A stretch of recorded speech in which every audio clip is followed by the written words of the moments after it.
It's Friday, the 20th day of June in the Lord's year 2014, and I've got a brand new professor of religion in my studio. It's Ask the Pastor, today, live on The View from a Pew. Let's get it started. Ha! Let's get it started in here. Let's get it started. Ha! Let's get it started in here. Yeah. Let's get it started in here.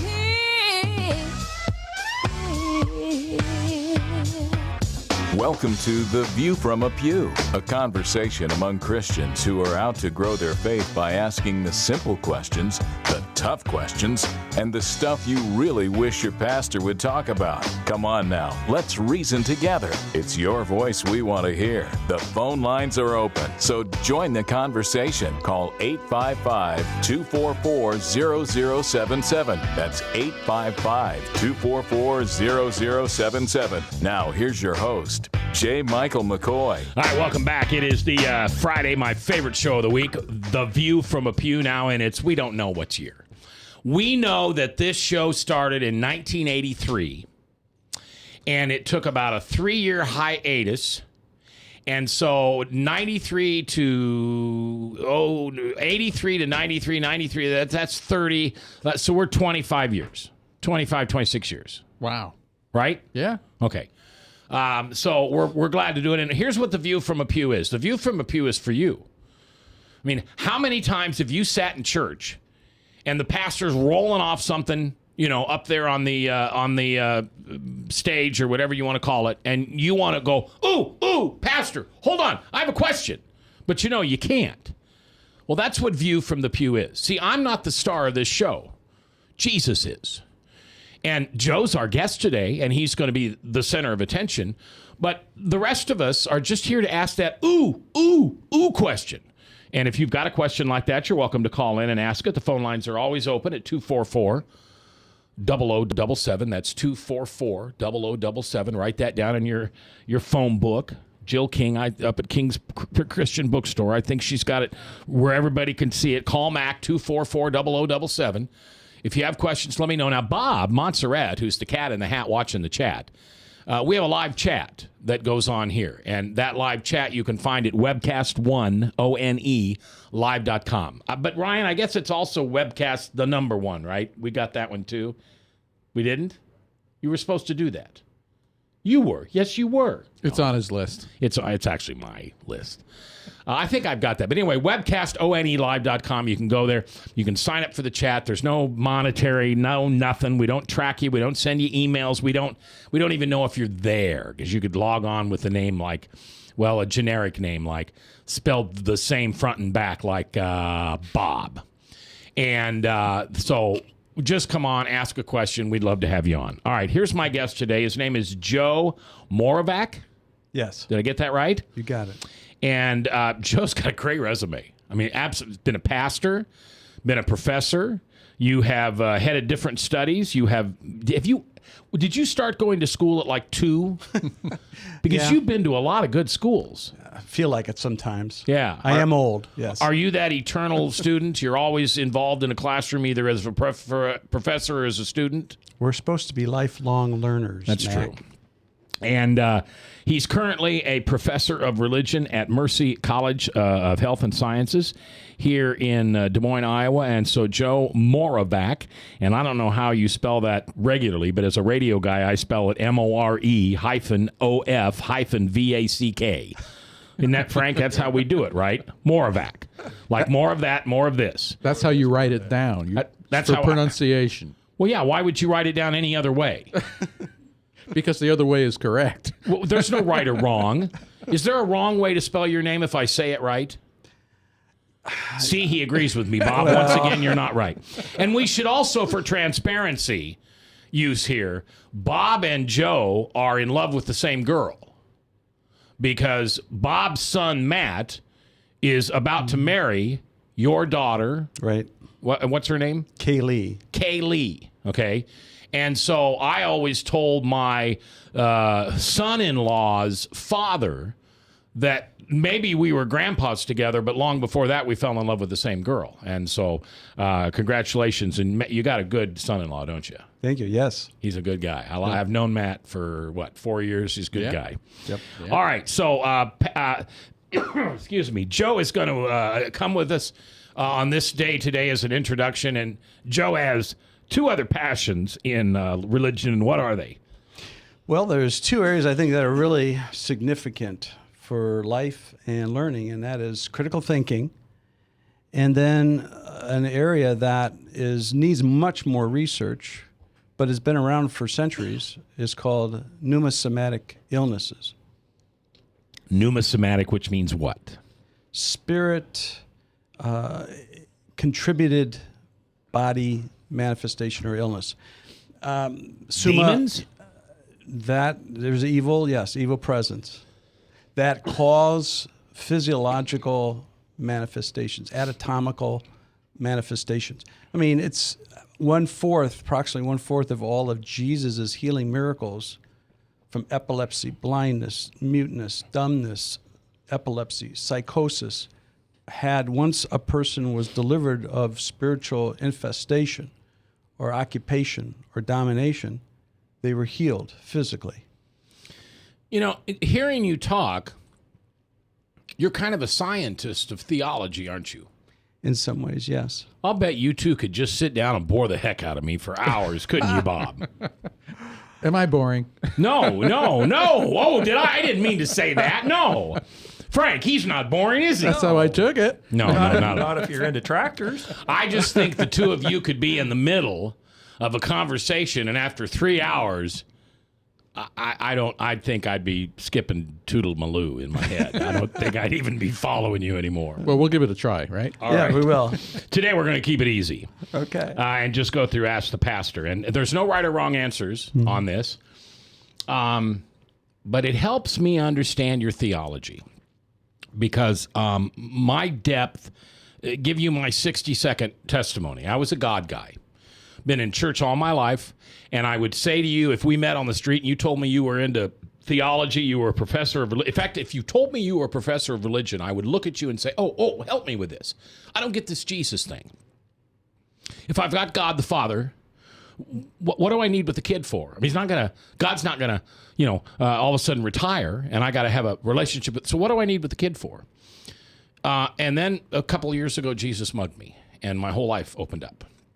And people say, well, mugged. Usually a mugger takes something away. Yeah, Jesus took away my self-loathing. He took away my ego, which is edging God out. He took away my alcoholism. He took away my guilt, and he took away my shame. And so I'm kind of a new creation. I'm only 4 or 5 years old in this whole Jesus thing. So what these questions help me do is they help me grow. Because I don't want to grow just to be a Mike Householder Lutheran, or a Jeff Black Point of Grace, or a Luke Tim. I don't want to be who my pastor is. I want to be Christ-like. Right. So these questions over the years, now you got to remember, this show's been going on almost 30 years, and I thought I was okay. And I would tell, if you had come on my show 5 years ago, I would say, okay, 2 verses. We don't need to talk about Jesus, and no Bible verses. 2 rules, I meant. And so right then, a good pastor would say, oh, well, this kid, he's not a real believer, as Bob would say. But Jesus decided that he wanted me for eternity anyway. So that's what these questions are like. So here's the first one. Are you, Joe, the son of a risen king or a sinner? I am both, Okay. but I am defined by Son of the Living King. Okay. So more than sinner, you are son of a risen king. Exactly. And there's 3 senses of salvation. What I was a sinner saved by grace. Now I'm a saint being saved by grace. And someday I'll be totally like Christ. I'll be glorified. And that's the 3rd sense. So justification is the first step. Right. The second is sanctification, which I'm in that throes right now. Was that Romans 8? Well, Romans 8 is Okay. a key chapter to that. Okay. And then someday we're looking forward to glorification. So salvation is something that has happened, is happening, and will happen. So it's a very elongated, 3-sense kind of multidimensional term. Yeah, one of the things I learned about a year ago that just really opened up my eyes and it just gives me great joy. Great joy. And that is that we're living salvation today. It's Exactly. it's not something I'm going to receive. Right. He already gave it to me, and this earthly life has salvation to live here. Yeah, I'm saved every day. You've been saved. I am being saved. I will be saved. I mean, that's the true sense theologically of understanding the Scriptures. All right, I'm going to jump ahead just because we're on the subject, but later on a question is, when did you receive your salvation? When I was 18 years old, Okay. I was. It's an interesting story. My grandfather is a Nazarene pastor, Okay. and so my mom was a PK. I always went to church growing up. Even had some drug problems related to church because I would be drugged from the parking lot to church. So I always grew up in the church, and I thought I was a Christian. I was confirmed I'll just name it. It was a Methodist church. So I thought I was a Christian. I mean, I knew John 3:16. I knew God loved the world. He loved everyone. But I didn't personalize it. It wasn't something that I appropriated for myself and believed that Jesus died for me. He loved me and died for me. And it took a very obtuse journey for me to discover that, Mac. When I was a senior, I was in a large high school, about 4,000 in our high school. It's a suburb of Chicago. And I was really pursuing science. I was going to be an astrophysicist, and that was my goal. I had done a lot of different things, won a lot of national awards in that. For that, went in a summer science foundation program for 8 weeks down at LSU, and a lot of things. Okay, but it was my senior year. It was interesting. Two guys knocked on the door of our house, and my brother answered. My older brother, I'm the youngest of four brothers, answered the door. And I heard them talking, and then he yelled up the stairs because I was studying. I would study 6 to 8, even 10 hours a night. Wow. And so he said, "Hey, come on down." I said, "Okay." Two guys came. They had a book, looked like a Bible, in their hands. And they started talking, and they asked me a question, Mac, that I couldn't really answer. And God used to just kind of nail me right between my eyes. And that question was right out of Mark 8:36. What shall it profit a man if it shall gain the whole world and lose or forfeit his soul? And here I saw myself gaining the whole world, trying to be the best, trying to be, and I was one of 5 valedictorians of our class. All right, and there was 5, and then there was 2 salutatorians. Can you imagine? And here I was really trying to gain the world, but I didn't really think about my soul. And so these 2 gentlemen who were Jehovah's Witnesses, for about 6 months, they were willing. They said, "Would you want us to come, allow us to come over and study the Bible with you?" And I said, "Sure." So I did. For 6 months, I was trained by Jehovah's Witnesses, and I even went to their meetings, their Kingdom Hall meetings. Went door to door even with them, and then I was going to become a Jehovah's Witness. Wow. And my grandfather was just up in arms. I bet he was. Yeah, my mom and so they were been praying. They just prayed their hearts out for me, and they said, "Give the church one more chance." So I went to the pastor of the church I was going to, where I was confirmed. I loved the guy. He was just very respectable, honorable guy. But at that point, he had an opportunity to share the gospel with me, and he didn't. He said, "Well, you know what? There's a small group that meets on Friday night, led by a divorcee and her daughter. Why don't you go there?" And so I went that Friday night in February of 1971, and it was there that they shared the gospel with me. And it was at that point that I personally put my faith and trust in Christ for my salvation, and my life just turned around. And I'll tell you, it was a very dramatic episode in my life. Now, there's some that believe that you grow into it. For me, that was a turning point. That was a huge, change for my life. That was your road to Damascus. Yep, it was. Joe Moravec is my guest today. He's a religion professor, philosophy and religion professor at Mercy College of Health Sciences. He's got a great resume. been to some incredible schools, taught some incredible people, been taught by some incredible people. And Joe is our special guest. This is, I think, day one of many with Joe and The View from Pew as we continue some of our questions that you've sent in, and you've helped us build this list. And I thank you for listening. I'm J. Michael McCoy, and if I haven't told you lately, thanks for listening. I love this job. Couldn't do it without you. Right here on The View from a Pew on 99.3. This is KTIA, Iowa. All across America, there are countless numbers of people struggling with addiction and other life-controlling issues. Probably someone you know and love. There is a way out. There is hope. Transformations Treatment Center in Delray Beach, Florida, has a unique approach to substance abuse treatment. Call now and ask about our Guaranteed Success program or log on to transformationstreatment.com. Transformations. Change your life. Change your relationships. Transform your world. Hey, psst. Let me let you in on a little secret. You ready? Always try to do business with people, not places. Especially if you seek honest Christian business people.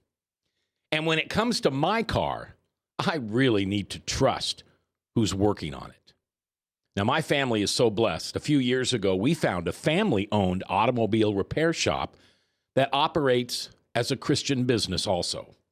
Open, honest, reliable, trustworthy. It's AMCO on Hickman Road in front of Kmart. And it's a family-owned Christian operating business. This family treats your car as if it was their car. Everything from oil changes to transmission repair and everything in between. So the next time you feel the need to be at peace with your choice of who you can trust with your car, give AMCO on Hickman a chance to serve you. And tell them Max sent you. From the RE/MAX Real Estate Concept Studios, this is Webcast One Live. Get away from us, you mean old credit card. We don't have any more money. We're in trouble now. Save us! Help! Somebody save us! Somebody help! Help! Save us!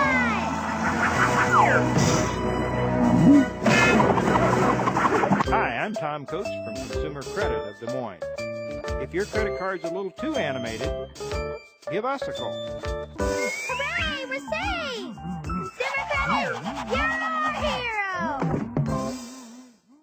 If Tom Coates from Consumer Credit of America was your personal webmaster, Tom would filter out all bad debt emails. If Tom was your mailman, you'd never get any debt reduction junk mail. If Tom Coates was a lineman, he'd block any phone calls offering to reduce your credit card debt. Hi, I'm Tom Coates with Consumer Credit of America, and we're still your best choice for credit counseling. We're local, we're accountable, and we can do more.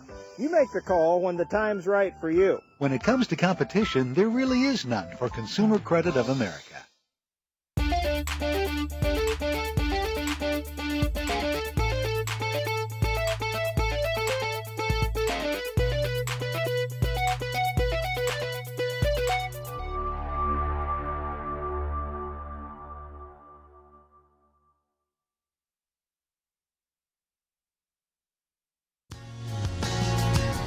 We've got questions.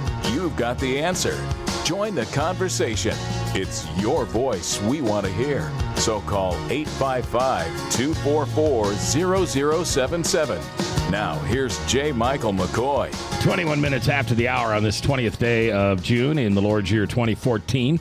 I'm J. Michael McCoy, and sorry for the little frog in my throat, but this is actually the first day I've been back to work in a week. My wife and I, it's cute. In a way, it's cute. But I got sick first, and then I gave it to her, and there was no medication. We went to the doctor together like a couple of bums. Did you see that picture? I saw the photo, yes. The nurse took a picture and gave it to me, and I put it on Facebook. But we were just miserable. I mean, just miserable. And there was no medications that would work. We had to eat yogurt. We had a digestive virus, intestinal virus, and so we hung out like cats and dogs all week, and I took care of her, and she took care of me, and she finally went back to work yesterday afternoon, and this is my first day back, and quite Can I frankly... assume during that time you were not speaking, and that's why your voice is kind of having a problem? That's true. Okay. Yeah, I mean, that is true. I didn't talk much and wasn't on the phone a lot, and I'm surprised how little people call me. I always thought I was a pretty busy guy. Well, apparently it's all outgoing calls because nobody called me this week. But I wanted to come in today because I had previously canceled Joe once before and wanted to have an opportunity to have him in. His name is Joe Moravec, and he is the philosophy and religion professor at Mercy College of Health and Science. He's Bob's future father. No. You both fell in love with the same girl because Bob's son is marrying Joe's daughter. And so that's how Joe comes to us, and we're really blessed to have him here. And Joe's a plethora of knowledge, and you're going to hear Joe back several times here on The View from a Pew if he'll grace us with his presence. Before we get back to the questions, Frank, you had a question for him. Yeah, you mentioned earlier about justification, and then you mentioned sanctification. I happen to think they're conjoined twins. But would you describe that sanctification process in a little more detail, what you're going through? Yeah, justification has its root in the theology of kind of like a courtroom concept of a judge hitting a hammer or a gavel and declaring not guilty, okay, or guilty. It's a point in time that a person at that point is declared not guilty of their sin and are saved. Okay, so that's the idea of justification. It's a point in time. It's very clear in the Greek, an aorist tense. It was a point in time. Sanctification, though, is an ongoing process that occurs subsequent a person's being declared, because it's growing into becoming. I am declared sinless, and hopefully I'm sinning less and less. But I'm not perfect. You see what I mean? I'm perfect positionally, but in my practice, I'm not there yet. And that's where glorification, the third stage of salvation, is then I will be perfect as God is perfect, as Jesus is. We will be, when we see him, John says, the apostle, we will be like him. And that's that third stage of glorification. Sanctification involves a cooperative experience where I do my part and God does his. When I become a Christian, the Holy Spirit immediately, I am baptized, born again, if you want to say, that the Holy Spirit comes into my personhood. He is now entered in through, and others say, the Lord has come into my life. It's really Jesus sent the Spirit that the Holy Spirit then could be fully available to us. Whereas Jesus as a person was spatially limited. So we have the Holy Spirit. Every Christian has the Holy Spirit living within them. Now, there are several commands in scriptures that we're to walk in the Spirit. We're not to quench the Spirit. We're to be filled and controlled by the Spirit. And we're to allow the Spirit to bear fruit in our lives. But that's part of our job. My job is not to grieve or quench the Spirit, but to walk in the Spirit and to be filled with the Spirit and allow the Holy Spirit to do his work in my life. The Holy Spirit of God is to transform me into Christ-likeness.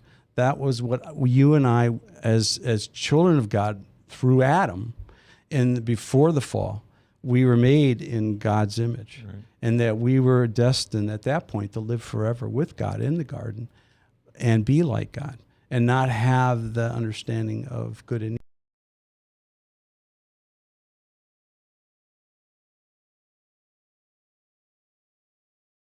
The disciplinary effort to fit me for heaven.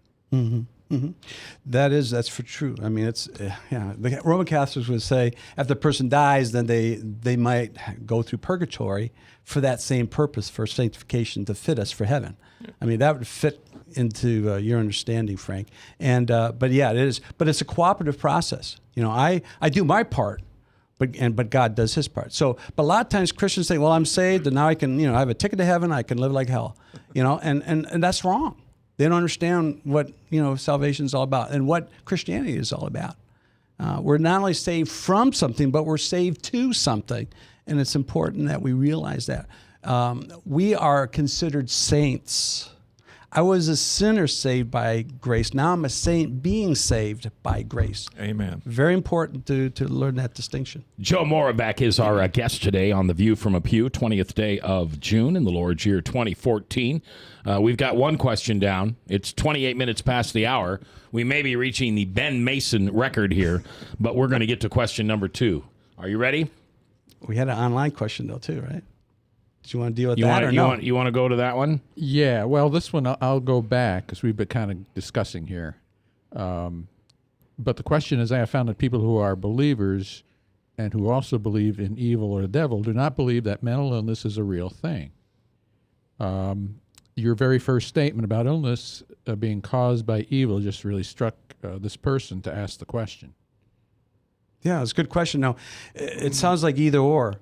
It's both and. Again, it's the idea of holistic. No, I do believe mental illness is very real. Just like, cancer is very real. It's not because of a psychosomatic issue or any other. There's a genetic issue. Sin and death are a result of our fall.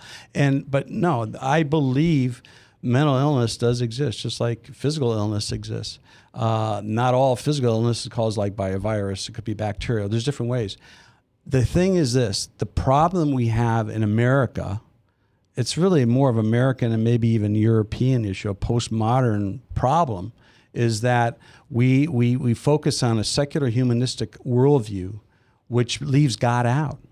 And the problem is then we in America, we don't really talk about, pneumosomatic illness because it's all about medicine.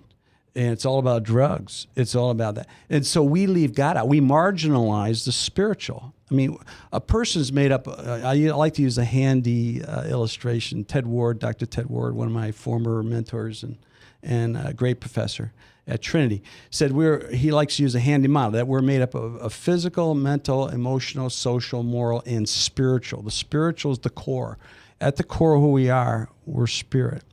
There's really two parts of a human being, a material part and an immaterial part.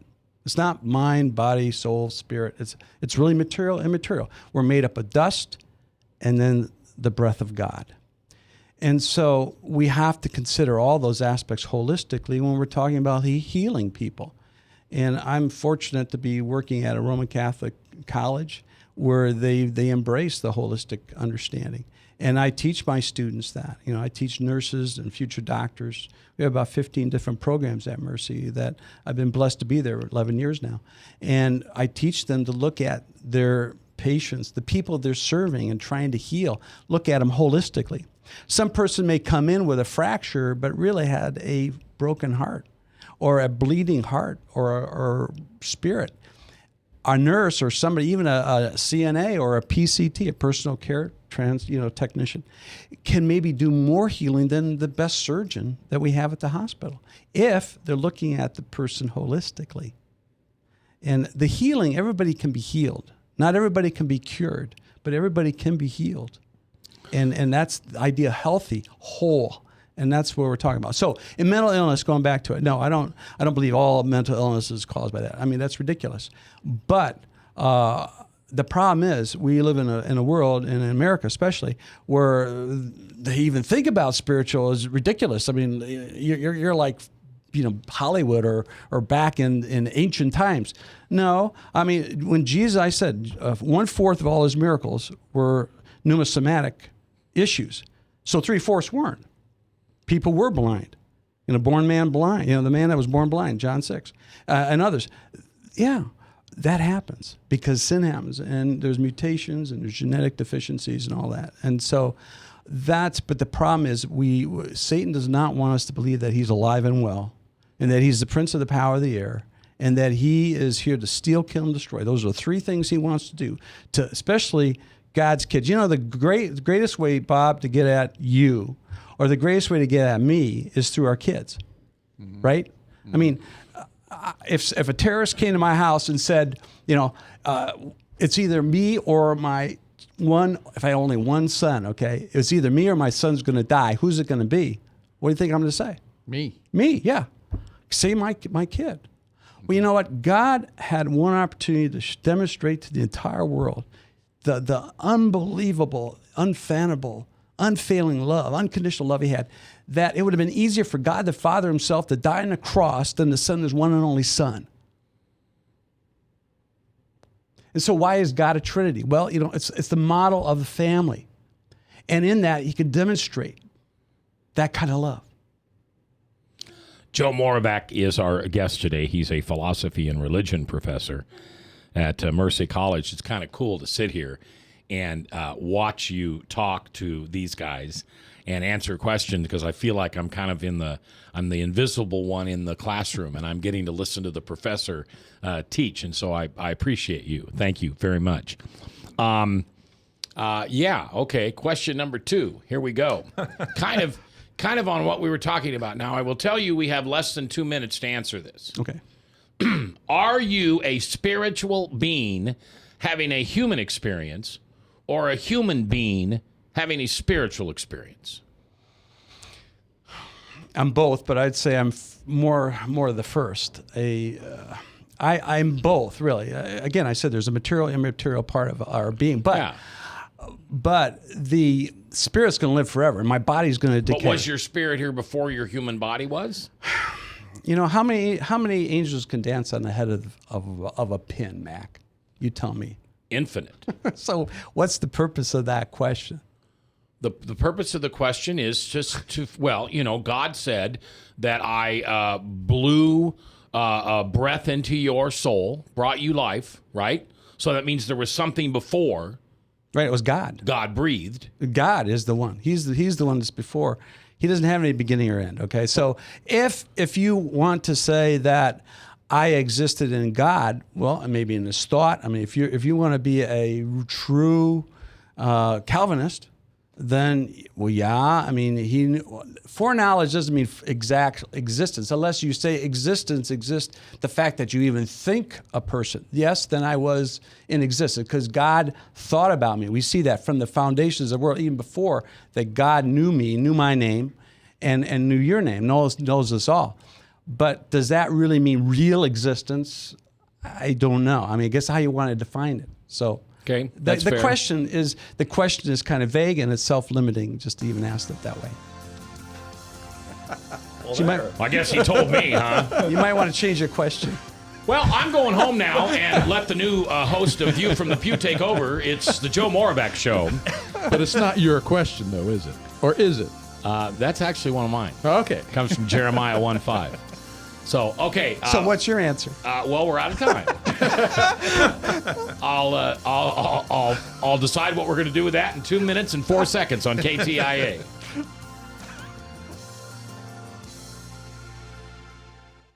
I'm Brian Leach, owner and general manager of Service Legends. I brought along a couple of the home comfort heroes. Hi, I'm Tammy Wells. I am Nick Wondershad. I'm administrative manager. I'm the senior technician from Service Legends. It seems like every good thing, when you feel it to the bone that it's good, there's a lot of hard work put behind it. I don't think that you can fake it and have it turn out good. You know, if we seem like, okay, that's just weird, it's just a furnace, why would you believe so deeply in a furnace? It's not just that, you know, we want to show the world that you can have good service. Yeah, I mean, it's your home. You know, it's built into our daily trainings, it's built into our culture, that we're gonna do whatever it takes to have each client say they love us, period. That's why we spend all the hours in the training that we do. And if we guarantee it's gonna be a good experience for you, or else it's free, what type of work do you think we're gonna do? There is a guarantee. Temperature selection guarantee, fixed right or it's free guarantee, comfort guarantee, best value guarantee. All of these guarantees hold us accountable to ensuring that we exceed your expectations. And if for whatever reason we'd fail and we can't make it right, we guarantee all of those guarantees with a 100% money back guarantee. I mean, if you don't think that your technician can fix it right, are you gonna say that to a client? No. You don't have to worry about having a technician come to your house. We drug test, background check all of our team members. We put safe people in your home. Each and every one of our service techs, 400 hours a year in training. You tell it the minute they walk in the door. They know what they're doing, they've done their homework, and they actually truly care about what you want. Because at the end of the day, you're the person that makes sure I have a job. They're gonna be listening. They're gonna wanna know what your challenges are. Then they're gonna come and give you options, and you get to choose. If I'm there to help and I make it easy and painless, I did my job right that day. Well, when it comes to your comfort, safety, and your family, you know, you don't necessarily go buy the most expensive, but you get the most bang for your buck. Oh, it's worth it, because there's a lot of people that will find a way to get it to work right now and then leave, and then come back, charge you again, and the cycle just repeats itself. So when I'm out there looking at the furnace, I want to find why it failed today. How can we change the part today with something that you're not going to have to worry about? Is it worth changing the part today? I mean, you can put a lot of money into a furnace. I can fix parts all day. There's good job security in that for me, but is it the right thing for you? I get a lot of the phone calls of after the technicians are there. They're just in awe. They're like, wow, you guys are great. I mean, I don't even know what to say. You guys are great. Everything you did was perfect. It was great. Keep going though, I like this. Just give us a try. I'm gonna take all the risk. I've got the time to make this right. I've got the support to make it right. Just check us out. And if you don't see the value in what we do, I mean, fixed right or it's free or 100% money back. enough said.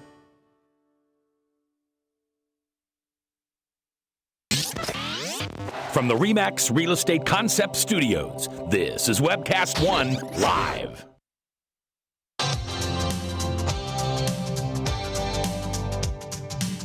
We're the ones in the pew, not pulpit. Come on now, let's reason together. The phone lines are open, so call 855-244-0077. Now, here's J. Michael McCoy. 22 minutes before the top of the hour, Salem Radio Network News, and then True Blue with Pastor Michael Mudloff, along with Chris Roloff. The Frankly Speaking Live, right? Yes. Tonight at 5:30. 5:30, and I'll be here on webcast1live.com. Yes, I'll be discussing marriage and GM's woes, and they aren't related, because Ed Fallon says I'll relate marriage to anything. Now, do you have somebody watching your chat during the show? Does Ryan watch that for you, your producer? No, but I probably need to put him on it. Yeah, I think he probably is watching it. So you can log on to Webcast One, webcast1live.com, and it'll be right there live on your computer, and you can log on to the chat, and you can talk to Frank from there. Now, who's your co-host tonight? I think he's going to be out of town. So it's just you? Just me. Oh, my gosh, it's a monologue. But thanks for the plug. You're just going to pontificate all night long, aren't you? Well, he said he's going to call me from the Black Hills, from the presidential monuments. Okay, all right. Cool.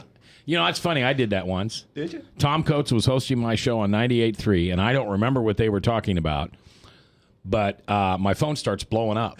Do you remember this? My phone starts blowing up. I'm up in South Dakota, and it's like, Mac, you got to listen to the show. What's going on? You can't let him do this to your show. And I'm, well, what's going on? So I called up, and it was him and a Democrat, and they were going back and forth. But anyway, it was good. So Black Hills is a good place to call in from. Joe Moravec is our guest today. He is a philosophy and religion professor at Mercy College, and we've gotten through two questions so far on the list. We're going to now encounter number 3. But first, I'll go back, because you said, what's my opinion on, are you a spiritual being having a human experience, or a human being having a spiritual experience? Right? Right. We're a spiritual being. Right. Always have been, always will be. I believe that I came to be at the same moment God came to be, which was never and always and forever. I am the son of a risen king, humanly. In my sin, my spirit is dead. And I have been, I am that chip off the old block. I am God. I have been, I'm not God. I've been a part of God since the beginning of time. And I'll tell you the greatest story I ever heard on that. A good friend of mine is Brian Leach. And Brian, in the back of his mind, ever since he was a little boy, knew he was going to have a little boy, and that little boy's name was going to be Logan. And when he and his girlfriend, and then fiance, and then wife got married, Nano, he always told Nano that, you know, you are my princess and you are my world, but I will have a son, and his name will be Logan. And one night, his wife woke him up in the middle of the night after having a bad nightmare. And she said a man in a white robe, and I could not see his face, came to me and said, his name is Matthew. And the next day they found out she was pregnant. And as time went by, they found out she was pregnant with a boy. And Nano said, we're going to name this kid Matthew. And Brian, still being very full of himself, if he's listening, he'd love that, I hope. Brian, call in if I just insulted you. I'm sorry. Said, no, his name's Logan. So his name became Logan Matthew. So about a year ago, and he's, what is he, 5, 6? But he's so wise beyond his, chronological age. And they were sitting in the back of Hope. Do you remember that day when Mike made a comment during the middle of the sermon that, hey, if you want to come up and get baptized afterwards, we'll be here to do it. And 71 people walked up. Well, Brian was sitting in the back of the church with Logan. And Logan started asking questions about baptism. And Brian said, well, da-da-da-da-da-da-da-da-da. And it's when you get sealed with Christ. And Logan says, well, I want to do that. Well, okay, I guess if my 5-year-old son wants to go up and get baptized, I shouldn't be the parent and say no. And then he looked at him and say, but I want to be baptized as Matthew. Now, he had never heard that story. His mom and dad had never related that story to him. And that story, to me, gives me the comfort and peace that I am a spiritual being because God knew that Matthew would come to this earth on a certain date at a certain time, and he knew that he'd stand with his father before a pastor and be baptized. And that's why I think that I'm not God. I always have these liberal atheist friends that try to turn this into well, you think you're God. No, but I'm a chip of God.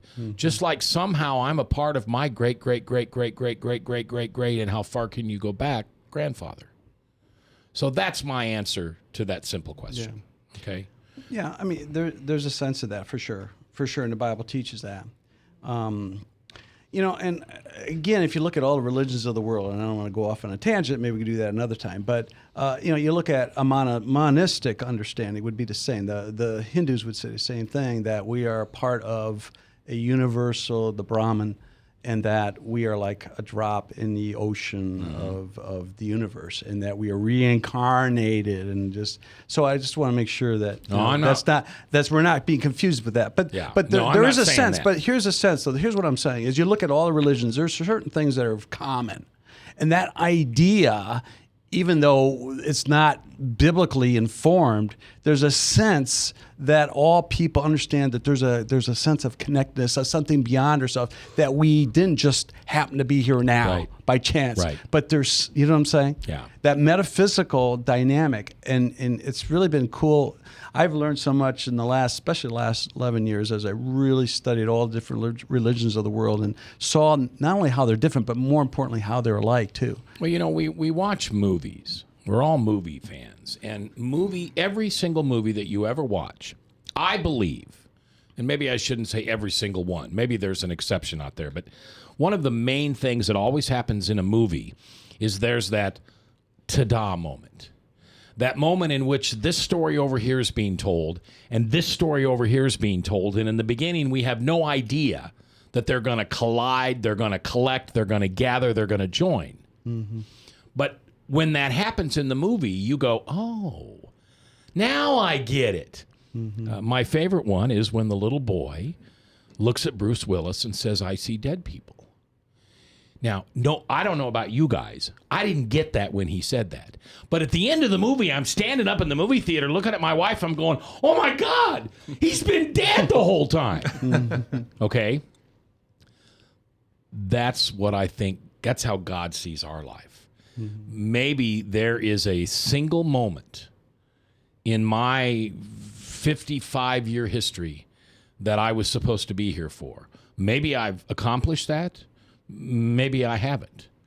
But I'm not so sure that I'm here for 1,000 people as much as I'm here for one. And people ask me sometimes, you have such great stories about your own life. Why do you think these things happen to you? Well, it's because God trained me, taught me, blessed me, called me, and then qualified me to sit behind a microphone in front of, in the national show, millions of people. And one person, we just did our national show today, one person heard something they needed to hear today. And it was life-changing for them. That's where that question kind of goes back to me. Sure.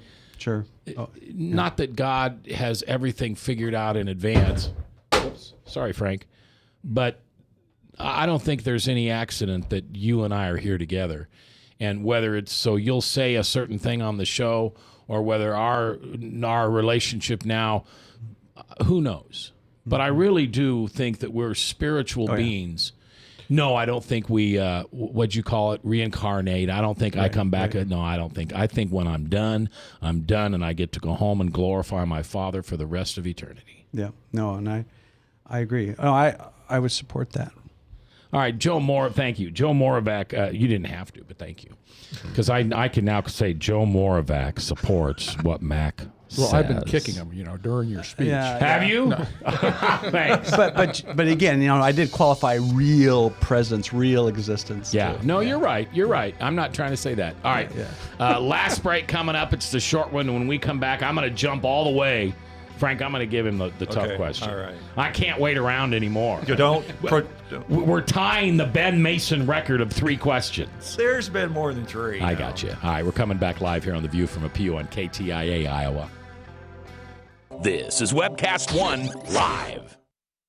All across America, there are countless numbers of people struggling with addiction and other life-controlling issues. Probably someone you know and love. There is a way out. There is hope. Transformations Treatment Center in Delray Beach, Florida, has a unique approach to substance abuse treatment. Call now and ask about our Guaranteed Success program or log on to transformationstreatment.com. Transformations. Change your life. Change your relationships. Transform your world.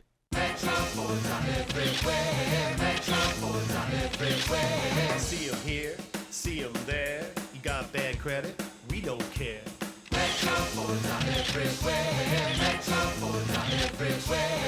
Visit emetroford.com for your guaranteed credit approval. Good credit, bad credit, no credit. Everybody drives with guaranteed credit approval at emetroford.com. Visit emetroford.com today. From the RE/MAX Real Estate Concept Studios, this is Webcast One Live. Hey, what's wrong? Logan wants Let's Rock Elmo for his birthday, but since Steve lost his job, I don't think we can afford it. What did you do for money last year when you and John were struggling to make ends meet? My secret? I went to Me and Mommy to Be. We sold all of Megan and Ryan's clothes and toys there. They give back the highest percentage on their items in the area, and it was so easy. Megan's clothes? She's 15. Yes, they can sign newborn through trendy teens. We're not struggling now, but I'm gonna keep saving and making money at Me and Mommy to Be.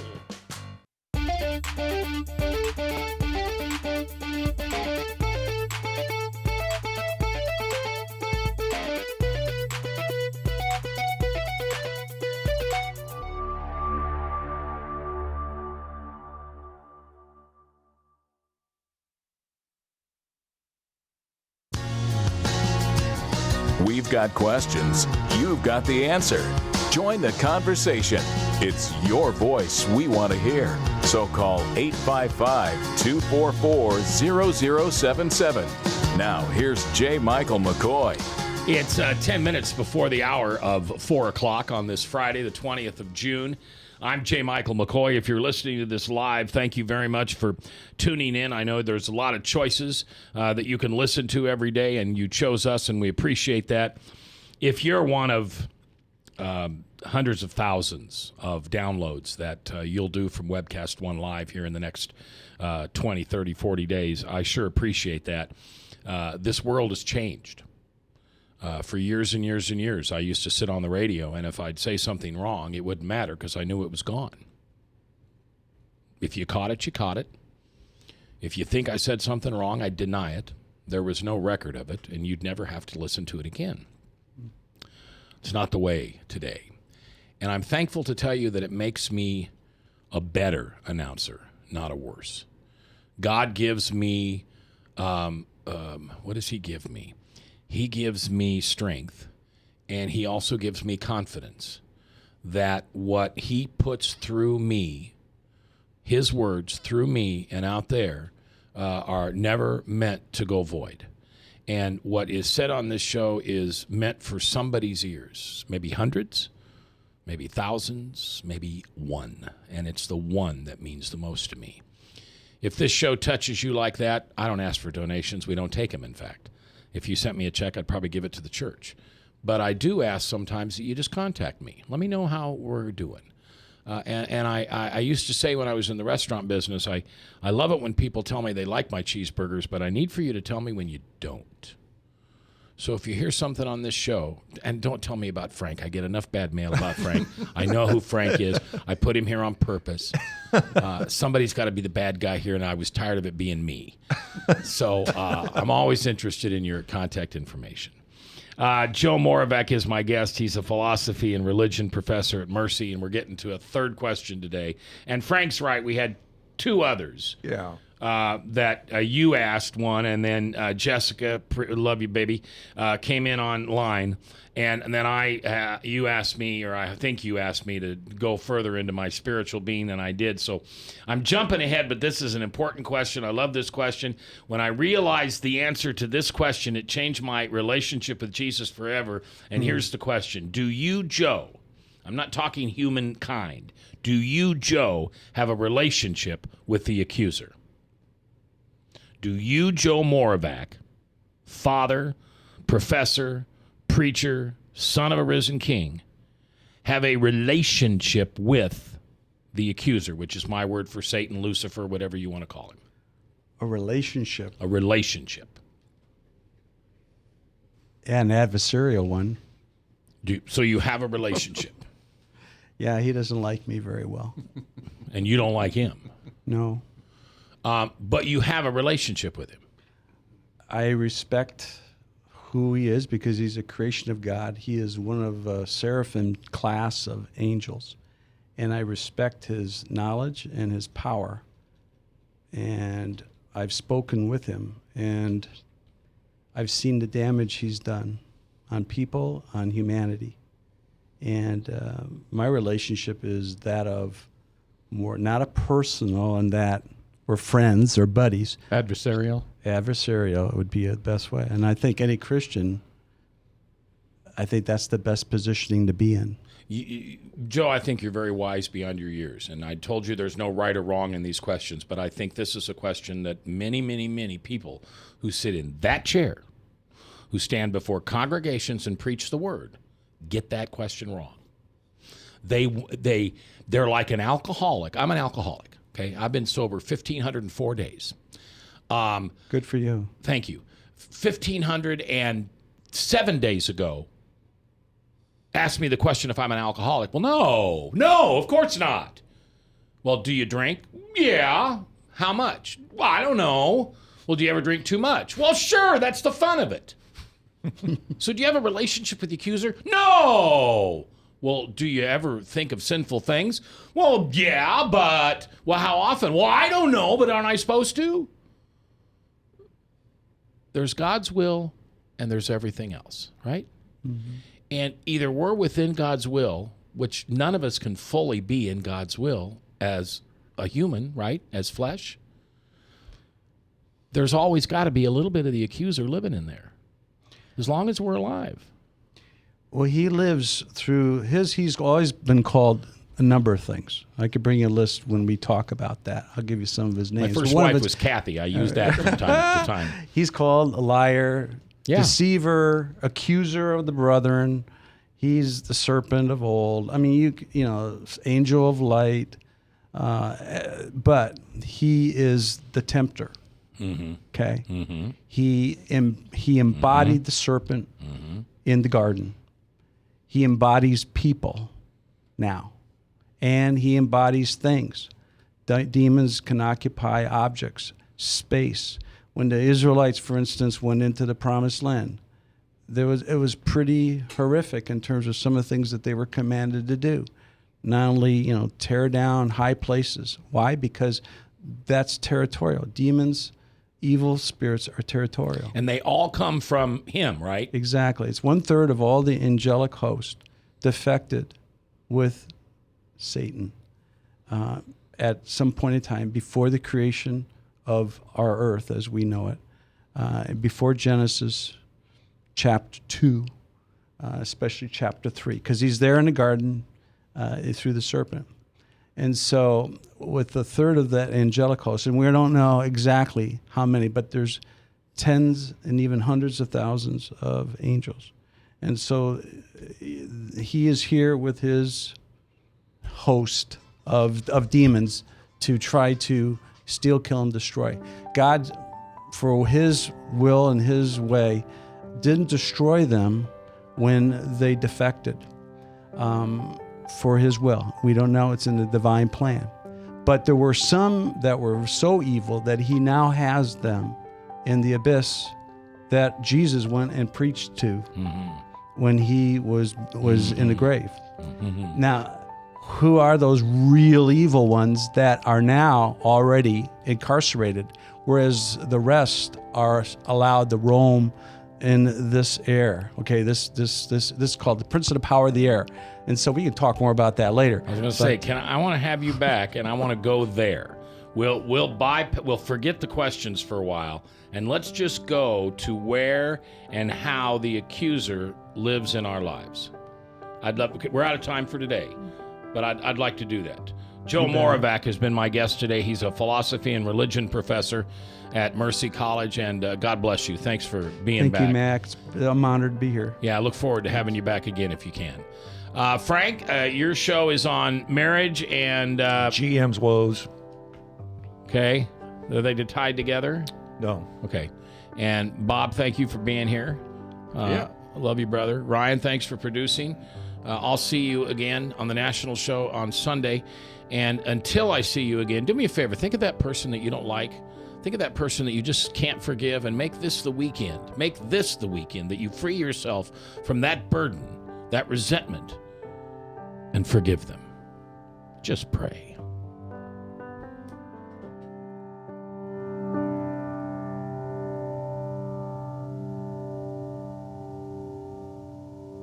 This is Webcast One Live.